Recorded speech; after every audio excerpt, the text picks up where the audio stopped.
तो आज की वीडियो में हम लोग वही जो हमारा क्वेश्चन चल रहा था एसएससी एमटीएस मैथमेटिक्स का 1/9/2023 इवनिंग शिफ्ट का जो क्वेश्चन चल रहा था 4 से 6 बजे तक का मैथमेटिक्स का, जिसका मैंने 10 क्वेश्चन का सोल्यूशन आप लोगों को बता चुका हूं ऑलरेडी।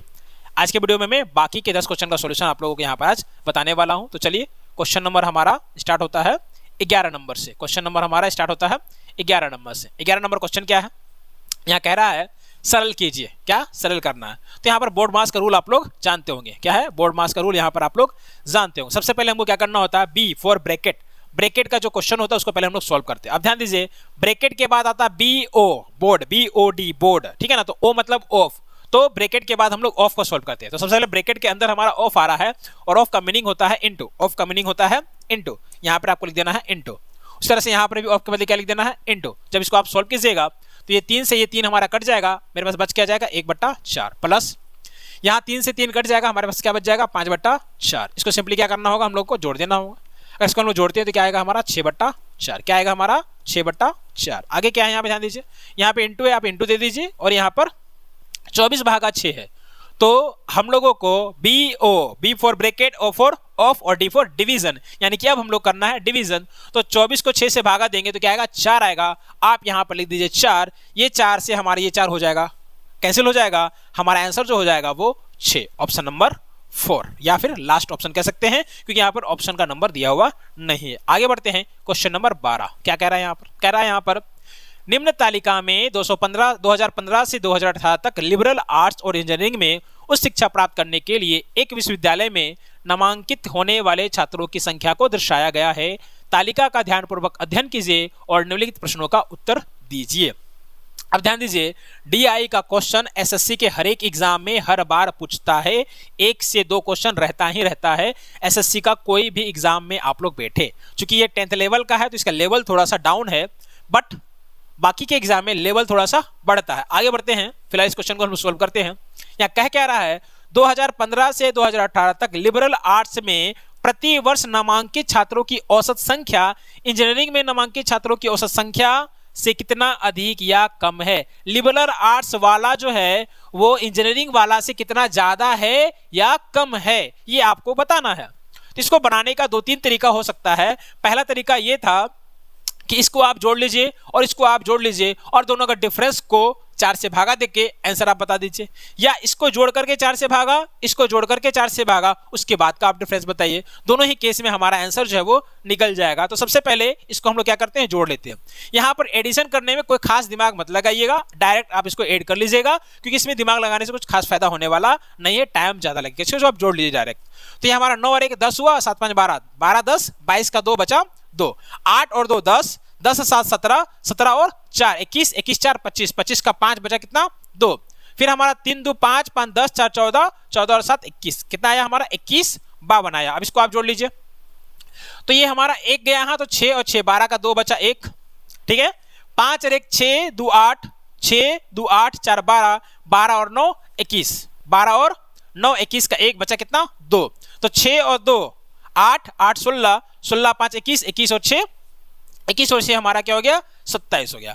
आप इसको 4 से भागा दीजिए और इसको 4 से भागा दीजिए, उसके बाद दोनों को डिफरेंस निकाल लीजिए, या दोनों का डिफरेंस निकाल करके 4 से भागा दीजिए। तो हम लोग क्या करेंगे, पहले डिफरेंस निकालेंगे, क्योंकि अगर हम डिफरेंस निकालते हैं तो एक ही चीज को हम लोग को 4 से भागा देना होगा। लेकिन अगर हम लोग पहले डिवाइड करते हैं तो 2 चीजों को डिवाइड करना है, उसके बाद डिफरेंस निकालना है। तो ये हमारा 2 में से 2 गया 0, 11 में से 5 गया 6, और 6 में से 1 गया तो हमारा बच गया यहाँ पर 5। अब सिंपली इसको क्या कीजिए, ऐसा 2 में से 2 गया तो खत्म हो गया। इसको सिंपली क्या कीजिए 4 से भागा दे दीजिए। तो 14 चौके 56 हमारा क्या निकल कर आएगा 140। क्या आएगा हमारा 140। तो हमने क्या किया था, इंजीनियरिंग वाले से आपका लिबरल आर्ट्स को घटाया था। इसका मतलब ये हुआ कि लिबरल आर्ट्स वाला कम है। कितना कम है 140 कम है। तो हमारा फर्स्ट नंबर ऑप्शन जो है वो यहाँ पर सही हो जाएगा। आगे बढ़ते हैं क्वेश्चन नंबर 13 की ओर। क्वेश्चन नंबर 13 में क्या कह रहा है, क्वेश्चन नंबर 13 में कह रहा है 1980 और 1620 में बेचने पर हुई हानि। 1 मिनट, 1980 में बेचने पर अर्जित प्रतिशत लाभ उसी वस्तु को 1620 में बेचने पर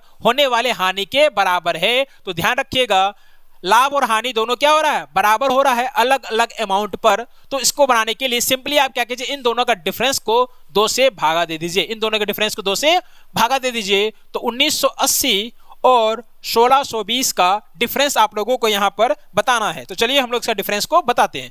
0 का 0 हुआ, 8 में 2 गया बचा 6 और 9 में से 6 गया तो हमारा बचा कितना 3 और ये 1 से 1 कैंसिल हो गया। सिंपली इसको क्या करना है 2 से भागा दे देना है। तो 360 को 2 से अगर आप भागा दे कितना आ जाएगा 180 आ जाएगा। यानी कि 1980 में बेचने पर 180 का लाभ होता है, जबकि 1620 में बेचने पर 180 का हम लोगों को नुकसान होता है, हानि होता है। तो क्रयमूल्य निकालने के लिए 1980 में क्या करना है 180 को घटाना, क्या आएगा हमारा 1800 आ जाएगा।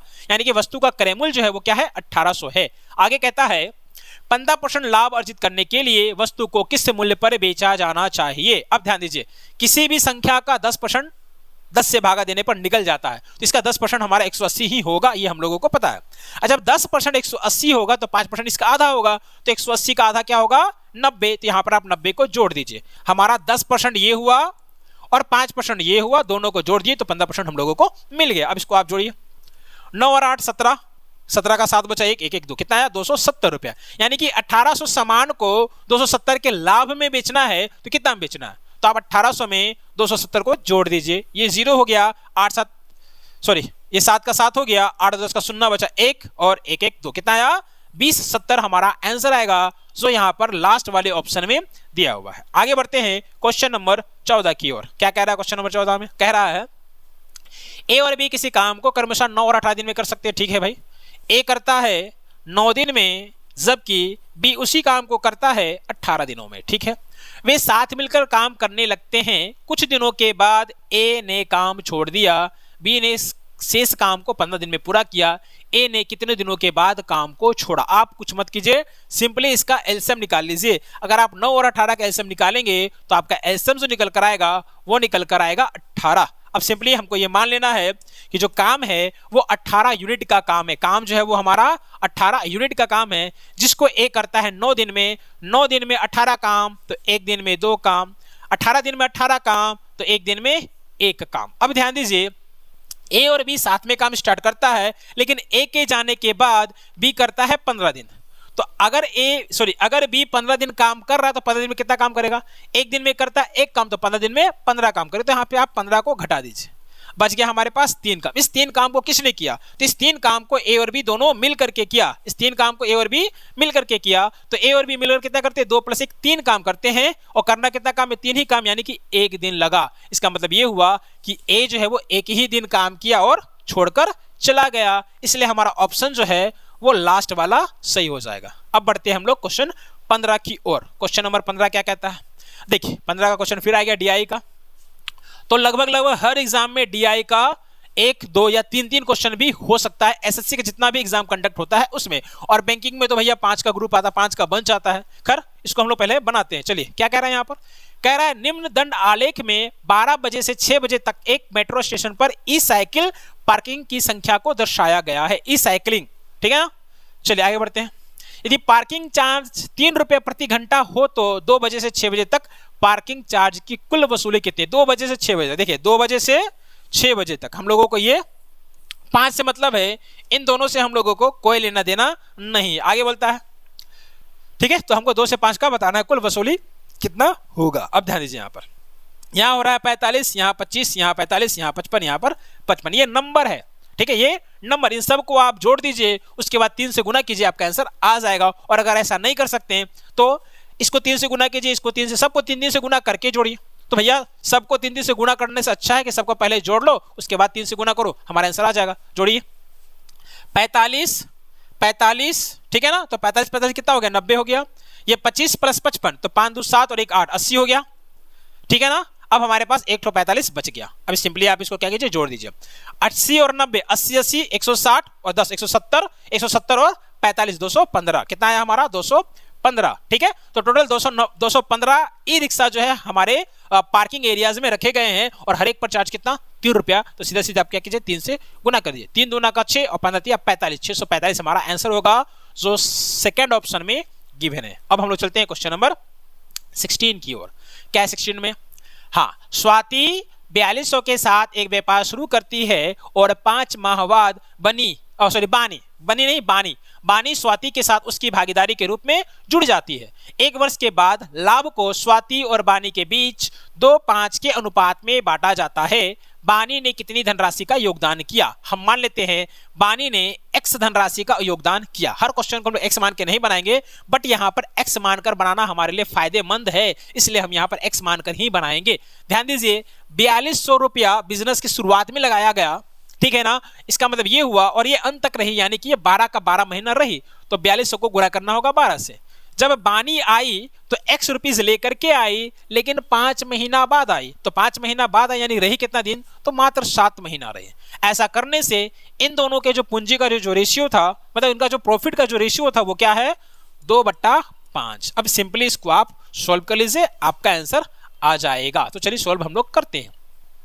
7 से ये कट जाएगा 6 बार में, 7 से कटेगा ये 6 बार में, 7 छक 42, कितना बार में? 600 बार में। 2 से इसको अगर आप काटिएगा तो ये 2 छक 12 कटेगा। तो जब x का वैल्यू आप निकालिएगा तो x इज इक्वल टू आपको मिलेगा 600 गुना 5 गुना 6। आप इसको गुना कर लीजिए, 600 गुना 6 5 30, तो 6 तिया 18, 18 पर 3 ठो 0 देना होगा, तो हमारा आंसर हो जाएगा 18,000, जो लास्ट वाले ऑप्शन में यहाँ पर गिवन है। आगे बढ़ते हैं क्वेश्चन नंबर 17 या 17। क्या है भाई 17 में? देखिए, क्रमशः अर्धवार्षिक और वार्षिक रूप से ब्याज संयोजित होने पर 1 वर्ष में 8% वार्षिक ब्याज की दर पर 1,50,000 की धनराशि पर अर्जित ब्याज का अंतर बताना है। 2 तरीके का ब्याज लिया जा रहा है, एक पर अर्धवार्षिक है और एक पर वार्षिक है। तो ध्यान रखिए ब्याज का दर हमारे पास क्या है? 8%। इस पर 1 साल का ब्याज 8% सीधा सीधी हो जाएगा। बट जब हम इसका बात करेंगे तो इसका ब्याज हम लोगों को 2 बार लेना पड़ेगा, क्योंकि अर्धवार्षिक है। तो पहला वर्ष 4%, दूसरा वर्ष भी 4% होता अगर इस 4% से कुछ ब्याज हमको नहीं मिलता, यानी कि जो हमारा मूल राशि उस पर 4% तो लिया जाएगा, साथ ही साथ इस 4% का भी 4% लेना होगा। तो यहां पर प्लस करना होगा 4 गुना 4/100। अब ध्यान दीजिए इसको आप जोड़िएगा तो 8 प्लस समथिंग आएगा और यहाँ पर 8 आएगा। इन दोनों का डिफरेंस बोला है, तो ये 8 से ये दोनों 8 हमारा कट जाएगा, 4 + 4 8 कट जाएगा, हमारे पास बच जाएगा इतना प्रतिशत, यानी कि 16/100%। 16/100%। तो प्रतिशत को रिमूव करने के लिए बट्टा में 100 आता है, और ये किसका? तो 1,50,000 का। अब आप इसको सिंपली सोल्व कीजिए। यहाँ पर 4 0 है, 2 और 2 4 0, यहाँ भी 4 0 कट गया। हमारा आंसर क्या आ गया? 16 गुना 15। तो ध्यान रखिएगा जब भी 2 लगातार संख्या को गुना करना हो तो छोटे संख्या के स्क्वायर में छोटा संख्या को जोड़ देते हैं। तो 15 का स्क्वायर होता है 225, 225 में अगर हम लोग 15 जोड़ेंगे तो हो जाएगा 240, जो फर्स्ट वाले ऑप्शन में यहाँ पर गिवन है। आगे बढ़ते हैं क्वेश्चन नंबर 18 की ओर। क्या कह रहा है क्वेश्चन नंबर 18?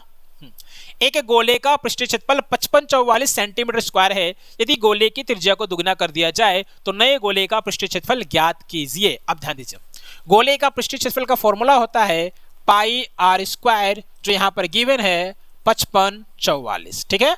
4πr², ये हुआ आपका गोले का पृष्ठीय क्षेत्रफल का फॉर्मूला, जो कितना दिया हुआ 5544। क्या कह रहा है? आर को कर देना है दुगना, कर दीजिए दुगना, दुगना करना है किसको? आर को। तो पाई आर को अगर हम आर की जगह हम लोग 2 आर लिखेंगे तो 2 आर का स्क्वायर क्या हो जाएगा? 4 आर, ठीक है ना। क्या हो जाएगा? 4 आर स्क्वायर। तो आर स्क्वायर को रहने दीजिए, 4 को आप इधर कर दीजिए। अब ध्यान दीजिए 4πr² का वैल्यू क्या दिया हुआ है? तो 5544। तो 4 गुना 5544, 4 गुना 5544, इसको गुना कर लीजिए, आपका आंसर यहाँ पर आ जाएगा। इसके लिए गुना करते हैं, 4 चौका 16 का 6 बचा 1, 4 चौका 16 1 17 का 7 बचा 1, और 4 5 20 और 1 21 का 1 बचा 2, और 5 चौके 20 2 22। तो 22,176 हमारा आंसर होगा, जो आपको ऑप्शन नंबर सेकंड में बी नंबर में नजर आ रहा हो, क्योंकि यहाँ पे ए बी सी लिखा हुआ नहीं है। आगे बढ़ते हैं क्वेश्चन नंबर 19 की ओर। क्या है 19 नंबर? देखिए, एक पुरुष और एक महिला, देखिए एक पुरुष, ठीक है, और एक महिला काम को 12 दिन में करती है, जबकि एक पुरुष अकेला उस काम को 15 दिन में करता है। एम जो है वो 15 दिन में करता है। तो आप लोगों को पता होगा टाइम एंड वर्क के शुरुआत में ही ये फॉर्मूला आप लोगों को बताया जाता है। क्या? 2 लोग मिलकर काम कर रहे हैं और उनमें से एक का दिया हुआ है, तो सिंपली दोनों को गुना कर दीजिए और दोनों के डिफरेंस से भागा कर दीजिए। तो 3 × 5 = 15 और 12 × 5 = 60 हमारा आंसर हो जाएगा, जो यहाँ पर थर्ड वाले ऑप्शन में गिवन है। अब बनाते हैं आज के वीडियो का लास्ट क्वेश्चन, क्वेश्चन नंबर 20। क्या है क्वेश्चन नंबर 20 में? एक बिंदु ए से बी तक 40 किलोमीटर प्रति घंटा की चाल से यात्रा करता है और 60 किलोमीटर प्रति घंटा की चाल से बिंदु ए पर वापस आ जाता है। यदि यात्रा में कुल 5 घंटे का समय लगता है तो बिंदु ए और बिंदु बी के बीच की दूरी ज्ञात कीजिए। तो यहाँ पर ध्यान दीजिए, चूंकि ए से बी जा रहा है और बी से ए वापस आ रहा है, यानी कि उसके द्वारा जाने का जो दूरी है और आने का दूरी जो है वो दोनों क्या है, बराबर है। तो ऐसा क्वेश्चन को हम लोग एवरेज का फॉर्मूला से बनाते हैं। ठीक है, औसत गति का फॉर्मूला। ठीक है, तो औसत गति का फॉर्मूला क्या होता है, 2 गुना एक्स वाई बट्टा एक्स प्लस वाई। आप किसी को एक्स ले लीजिए, यहाँ पर 40 और 60 है, एक को 40 एक को 60 और नीचे में लिखना है दोनों का सम यानी कि 100। ये जीरो से ये जीरो कैंसिल, ये जीरो से ये जीरो कैंसिल, हमारे पास 2 हो गया, 2 गुना 4 गुना 6। तो ये हमारा स्पीड हुआ। अब इसको आप इनटू मत कीजिए, ये हमारा क्या हुआ, स्पीड हुआ। अब इस स्पीड से वो कितना घंटा चल रहा है, 5 घंटा चल रहा है, इसको आप 5 से गुना कर दीजिए। अब ध्यान दीजिए, 5 को 2 से गुना कीजिए कितना आएगा, 10 आएगा, और 6 को 24 से कीजिए कितना आएगा, 24 आएगा, दोनों को गुना कीजिए कितना, 240। ठीक है, तो जाने का और आने का मिला करके 240, तो केवल जाने का कितना, इसका आधा यानी कि 120, जो यहाँ पर थर्ड वाले ऑप्शन में गिवन है। तो आज के वीडियो में इतना ही, मिलते हैं नेक्स्ट वीडियो में, तब तक के लिए जय हिंद जय भारत।